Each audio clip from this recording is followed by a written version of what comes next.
बात तो यही है कि कोई प्रश्न ना हो, हम अपनी तरफ से बता देते हैं।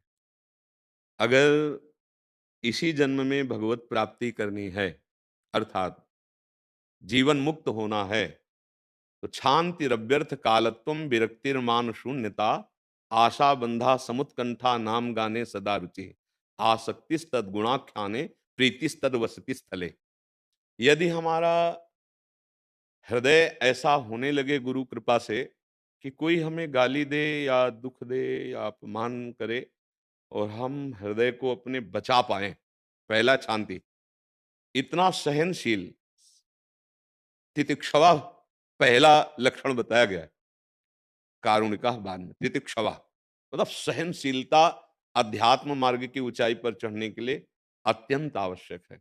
अर्जुन जी के सामने भगवान है और वो कह रहे हैं मात्रा स्पर्शास्तु कौन्ते शीतोष्ण सुख दुखदा आगमा पाइनो अनित्यास्तास्तितिक्षस्व भारत। ये आने जाने वाले अनुकूलता प्रतिकूलता सर्दी गर्मी मान अपमान निंदा स्तुति, इनको तू समान भाव से सह जा, अर्थात समता को धारण कर।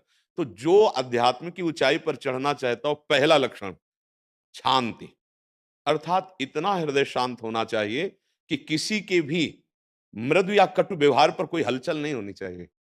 जब हमें कोई सम्मान करता है तो एक विकार उत्पन्न होता है, और जब कोई अपमान करता है तो विकार उत्पन्न होता है। अपमान पर क्रोध विकार आता है और सम्मान पर हर्ष विकार आता है। जब सम्मान होता है तो हर्ष विकार मद को जागृत कर देता है, उपासना भंग हो जाएगी।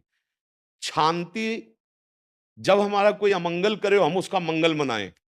करत जे अनशयन निंदक तिन्हु पे अनुग्रह कियो। जो मुझे कष्ट देना चाहे मैं उसके लिए प्रार्थना करूं, भगवान इसका मंगल हो, त्रिकाल में भी इसको कभी इस अपराध का दंड न मिले, स्वामी आप इस पर कभी रुष्ट मत होइए। ये शांति शब्द का अर्थ है, सहनशील होते हुए दूसरों का मंगल करने की भावना। दूसरा, अव्यर्थ कालत्वम, एक श्वास भी प्रभु से विमुख नहीं जानी चाहिए, इसी जन्म में जीवन मुक्त हो जाएगा। अव्यर्थ कालत्वम, एक श्वास भी, त्रिभुवन की राज्य लक्ष्मी देने पर भी जो आधे पल के लिए भगवान का विस्मरण नहीं करता वो महाभागवत है। एक श्वास भी प्रभु से खाली नहीं जानी चाहिए। अव्यर्थ कालत्वम और विरक्ति, जिन विषयों को शास्त्रों ने विधि रूप में वर्णन किया है अपने अपने अधिकारानुसार, प्राण पोषण जीवन यापन धर्म की भावना को पूर्ण करने के लिए उन्हीं विषयों का सेवन करे, और जिनका निषेध किया गया है उनका त्याग कर दे, तो वो वैराग्य स्थिति को प्राप्त हो जाएगा। राग से ही अपराध बनते हैं, और राग रहित तो होकर धर्म पूर्वक विषयों का सेवन करना वो मोक्ष पदवी को प्रदान करने वाला बनता है। विरक्ति, संपूर्ण जगत के एक साथ मिलकर भोग आ जाएं और हमारे चित्त को क्षोभ न पहुंचा पाए, उसे विरक्ति कहते हैं। वैराग्यवान, पहला होता है त्याग। त्याग में होता है कि भोग का सानिध्य प्राप्त होने पर भोग की प्रबल लालसा पर मैं भोगूंगा नहीं, क्योंकि मुझे भगवत प्राप्ति करनी है। इसे त्याग कहते हैं, इसी से शांति प्रारंभ हो जाती है।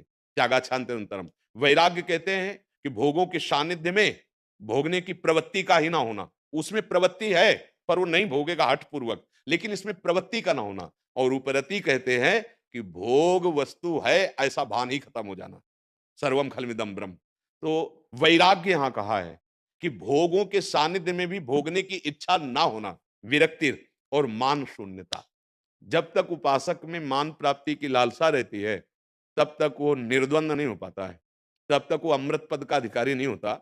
भगवत पद की प्राप्ति के लिए 15वें अध्याय में भगवान ने वर्णन किया निर्माण अमोह, सबसे पहले मान छोड़ने की बात कही। निर्माण अमोहा जित संग दोषा अध्यात्म नित्याविन। और महाप्रभु चैतन्य देव कह रहे हैं तृणादपि सुनीचेन तरोरिव सहिष्णुना अमानिना मान देन कीर्तनिया सदा हरि। स्वयं अमानी रहकर दूसरों को मान देना, मान का भोग न करना, ये भगवत प्राप्ति के लिए बहुत अनिवार्य विषय है। मान शून्यता, अर्थात अपने में मान भोग की शून्यता। मान भोग कब होता है? जैसे कोई प्रणाम कर रहा है, प्रशंसा कर रहा है और हम वो हर्षित हो रहे हैं, उसे स्वीकार कर रहे हैं, हम मान का भोग कर रहे हैं, तो अपमान का भोग तुम्हें स्वीकार करने की जरूरत नहीं। आगे आएगा, उसी में डूब जाओगे, तुम बच ही नहीं पाओगे, क्योंकि अगर मान को भोगा तो अपमान जबरदस्ती लागू हो जाएगा आपके ऊपर, अगर मान नहीं भोगा तो अपमान तुम्हें दुखी नहीं कर सकेगा। तो इसीलिए मान शून्यता, विरक्तिर मान शून्यता। आशा बंधा, दृढ़ आशा करो अपने गुरुदेव के चरणों में कि इनके प्रताप से इस जन्म में मेरा काम हो जाएगा। गुरु मिले मतलब भगवान मिले, गुरु मिले मतलब अब मोक्ष पद भी हमारे लिए दुर्लभ नहीं है।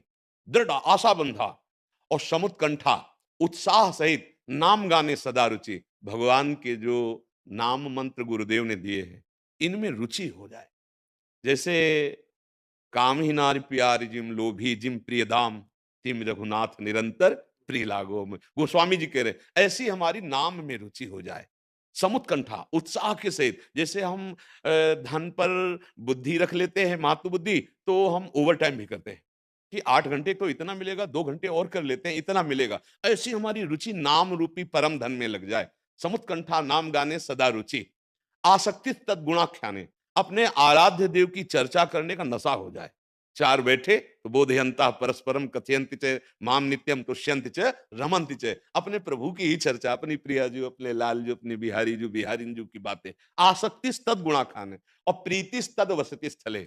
ब्रजमंडल, ब्रज 84 को साक्षात श्री कृष्ण का वपू माना गया है। मानो आप भगवान की गोद में हो, जब समय मिले जो वास कर रहे हो तो अहो भाग्य, नहीं तो 1 दिन, 2 दिन, 3 दिन, जितना समय मिले आसक्ति हो जानी चाहिए भगवान के धामों में, भगवान की लीला स्थलियों में। ये पूरा ब्रज 84 कोश ब्रह्म स्वरूप है।